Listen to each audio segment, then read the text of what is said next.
CalCobra here. You're probably wondering what on earth are we looking at. Alright, well, let me set this up. So, Tom and I have been hunting an area that's been hunted pretty hard. At any rate, we were getting into some areas and getting some targets and stuff. And it's an old Spanish era site.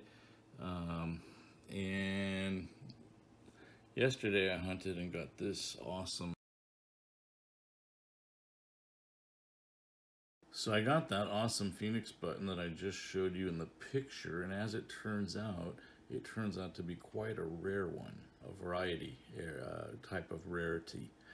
At any rate, and it turns out to be one of the most rarest Phoenix buttons out of 98 possible Phoenix buttons. I believe it is. So at any rate, we will link the article to that for your interest. Nice write-up on the rarity and variety of Phoenix buttons by Tom. At any rate, so at the same spot where I found that beautiful large rare number 28 coat Phoenix button, not too many feet away from there, I found this coin cookie looking thing. And at first I thought it was maybe a junk iron button that had decomposed, but then when we got back and looked at it after hunting more closely, Tom noticed on the edge perhaps it was a button in a coin cookie cocoon or a cocoon kind of thing. And I thought, well, when I looked at it again, I said, maybe you're right. And he thought, let's compare it to the Phoenix button you found. It looks like it might be the same diameter. It appears to be the same diameter, and then he tested both this and the Phoenix button number 28 large coat on his Minelab Explorer, and it was exactly the same sound. Come to Papa! Same everything. So characteristics are looking very good for the potential to be a large coat Phoenix button. Could just be a large flat button, but we'll see. Anyway, I tried to chip away some of the coin cookie or whatever you want to call it, button cookie material that's adhered to it, and didn't really penetrate it. So right now I've got it soaking in some WD-40. I'll take it out here in a second just to show you what we're dealing with, and then we'll give you the reveal once we're able to, hopefully with a toothpick or something, pick off all the crud once this WD-40 penetrating oil loosens. All right, here's what we're dealing with. It's not very exciting looking. All right, I just took it out of the bath, so you can see it's all cocooned in. However, this might be difficult to get on here. If you get this in the right light, you can see, let's see here.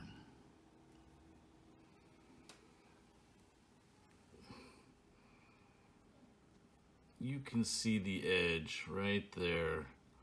That looks like the edge of a button. Possibly a coin, but we think it's possibly another Phoenix button.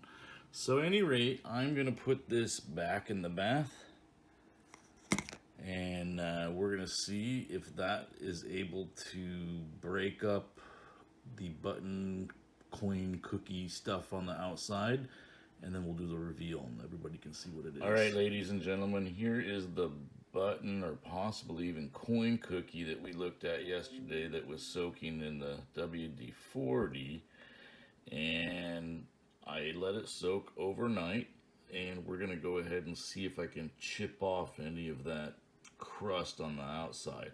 So on the side where we were able to chip off some of this cookie, you can see what looks to be a perfectly preserved rim of either another Phoenix button, large coat Phoenix button, or possibly a coin, but most likely a button, as it identified exactly the same when Tom ran it over his Explorer 2.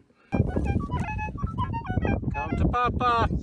So at any rate, if this does not work and I can't chip it off after soaking it in WD-40 overnight, I'm probably going to try and put it in some Naval Jelly. I've had good luck with that on buttons in the past.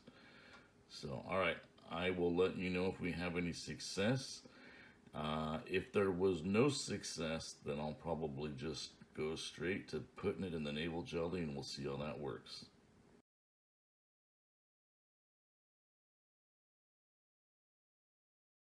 Well, the great thing about Naval Jelly is it generally doesn't take a super long time to start penetrating the crud. This has been in for about an hour now. I took it out and I've got this wooden pencil here that you can help use to clean relics, and you can see a big ball of that crud. Right, I just got off what appears to be the back of this thing. So let me flip it over. You can see it did a little bit. So I will stick it back in, and that process worked well when I had an 1820 United States militia button that I found at an old site Tom and I had located a year or two ago, and it was pretty crudded up. You could see a little bit of some stars on the perimeter of the front, but that was about it. Maybe like a leg of an eagle or something. You could tell it was something good, and it was a one piece, you know, like I said, 1820 U.S. militia button. Very rare find, especially out here. And at any rate, I used the Naval Jelly. It took all the crud off, and then I was able to hit the front with some lemon juice and actually restore some of the original gold gilt. Came out really amazing. So I'm hoping that we can have a similar repeat process with this, whatever it is, and whatever it is comes out nice.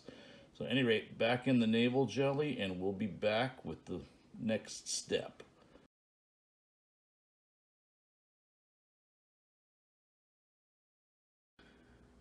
Okay, here I am cleaning up this button or coin or whatever is inside this crud, and I just took it out of the second bath of Naval Jelly, but I didn't leave it in super long in this one. I did about 30-ish minutes. A lot of crud came off the back, so I think this is the back. I think that's gonna be the back of a button. Sorry, that wasn't very well focused. I think that will turn out to be the back of a button with a broken shank in the middle. And on the front, you're almost to the point where it looks like in a few little areas you might actually be able to see some kind of details there, right? Like that might have broke through to the original surface. So at any rate, we can start to see a lot of the edge now, and it certainly looks like from some of the glint on the edge that it might be probably brass. So that's a good sign that it's at least a flat button, but let's see if it's something good, like a Phoenix button or early one-piece U.S. military button or something like that. So, all right, you can see my pencil's getting pretty dull here, so I might have to see if I can put it in my pencil sharpener. But it's doing its job. A lot of gunk came off the back, not as much off the front. We're gonna put it back in for another hour and keep chipping away. It's what, third bath, I guess it is now. The back, I mean, there's still crud coming off, but not seeing really any detail on the back yet. But the front, slightly different story. Starting to get some details, and I can see some lettering on the side. And I can see enough of the lettering in that I'm pretty sure that's gonna be a Phoenix button. That sure looks like the bird's neck and the side and then lettering. So at any rate, this crud is starting to come off. You see the rim there, that's all nice off. Right here where my thumb is. So awesome. All right, we'll keep chipping away at this. I mean, it's a process, it takes time, but I like where this is going so far. I think we've got another Phoenix button here. So the question is it gonna be a rare one or a common one? So let's continue the process. All right, here's the next step in the evolution here. Keep chipping away at the back. The back's pretty gunked up, but the front is starting to see that the crud is chipping away. So starting to be able to see the rim better. Yeah, we definitely got a Phoenix bird there, no question. You can see a little bit of the French lettering over there. So I'm gonna let it have a good soak. We're getting out to go look at some holiday lights here, see some Christmas. So this is going to get a long bath, and hopefully this evening when we get back I could get all the rest of this stuff chipped off and we'll see exactly what we got. But I'm happy with that Phoenix button. Now, is it a good one or a common one? Either way, that's still an awesome find. So anyway, we'll stay tuned for the review. I'm still going on this button. The back is starting to clear up. I mean, I know it doesn't look beautiful now, but believe it or not, that's a 10 times improvement. I think we're starting to get down finally to some base metal. On the back, clearly that shank was broken. All right, let's flip it over. Look at that. 100% a Phoenix button. So what we don't know yet is the regiment. So I think another soak or two, and hopefully we should have that, but it is indeed cleaning up. All right, on to the next soak. All right, here's the wrap up on my little coin cookie, button cookie experiment, as it so turned out to be. And I don't think I'm going to take this any further using the Naval Jelly. So it definitely is a Phoenix button, 100%. I don't know if the stuff around it messed up the metal, or I don't think it was the Naval Jelly. I have not heard of it hurting metal. But at any rate, maybe the button just had a rough life, but it does look like it's got a lot of wear on it or whatnot. So I don't know if there's a better way to attempt to clean these up. I am thinking about getting those Andres pencils. That might be a good idea, although I don't know that it would work on this kind of stuff where the sandy soil is literally fused onto the coin or the button. But at any rate, this is the end result. It's not really beautiful, but at least we can identify what it is. We know it's a Phoenix button, and we still saved a little piece of history. It'll still go in the case. Anyway, thanks for following along.